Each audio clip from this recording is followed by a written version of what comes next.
Hello, friends. I'm back with another session of simple lessons of life. And the topic now for today is how to deal, how to get along, how to survive, how to be yourself when you deal with the most famous aspects of our life, the boss. Early in life, I was told by one of the gurus of management, you can do anything on earth, but you cannot choose your boss, and you cannot change your boss. So it was either you go with him, or you fight him, or you lose to him. So these were basically the three options one had.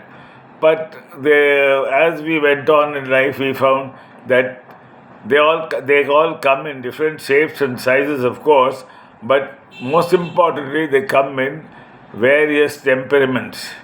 Each one has a different character, each one has a shade, everybody has his virtues, everybody has his vices, everybody carries baggage, most of them have come up, or all of them have come up the hard way and earned where they are. And we cannot but remember that they are there because they have earned their place.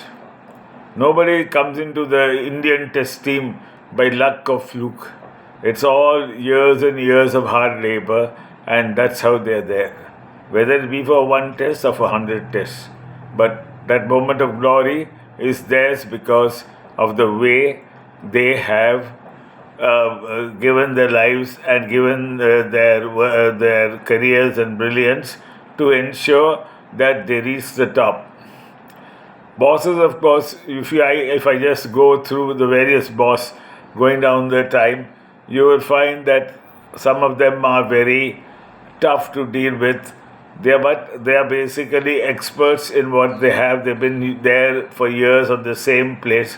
Unfortunately, for whatever reason it may be, the highest up have not elevated them. So they obviously either they bide the time because in those days, I'm talking about 10 years or 15 years ago, it was not so easy or not so common for people to change jobs and getting something or equivalent or higher, especially when you are above 45 and 50, was quite a challenge unless you had some really difficult stakes to deal with and you had to come out successful. So there we had, in fact, the first boss which I had was a person who was brilliant in the industry which we worked in. He knew it inside out better than even the engineers and the manufacturing people, and he loved the industrial engineering part of it. And all of us were in dismay when he called us and asked us on various topics which we were not very adept at because we had different roles to play, but he would not have any of that.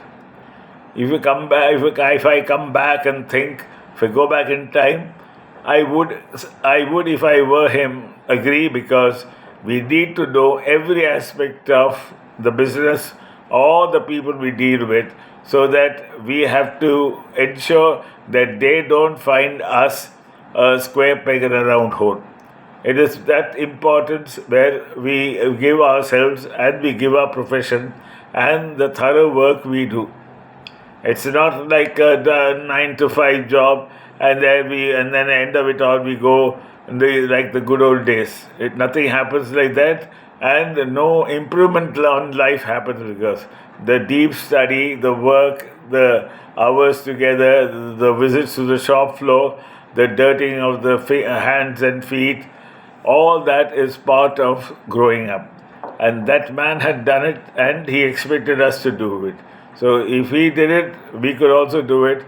And till the time when I thought that, it's now time for new pastures or a different industry, because being in industrial psychology as well as in HR and management and training, the options were far more, and there were many bigger companies and bigger groups which would like to deal with a person as cranky as me.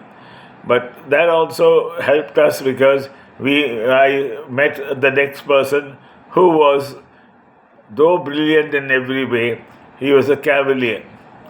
All the small, he never believed in micro managing. He just detested that. He did it macro, and at some times it went against him. But that is the a price you pay, because you do over micro management. You find that you're wasting your time, and you are being paid for half the job you're doing. Many people don't realize that we have to do and we get paid for the work we need to do, and that only happens if we really give the output which is required of us as per the job study which we have.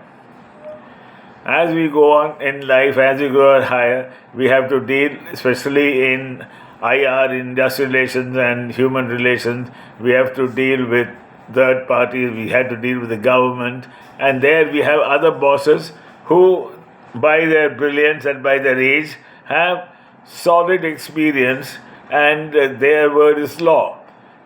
So I used to really admire those sort of that boss and those sort of bosses who were we used to meet regularly in all aspects of industry and other forums, where they were absolutely thorough with the court judgments. They were absolutely thorough with the aspects, every section of the law, and they could make you feel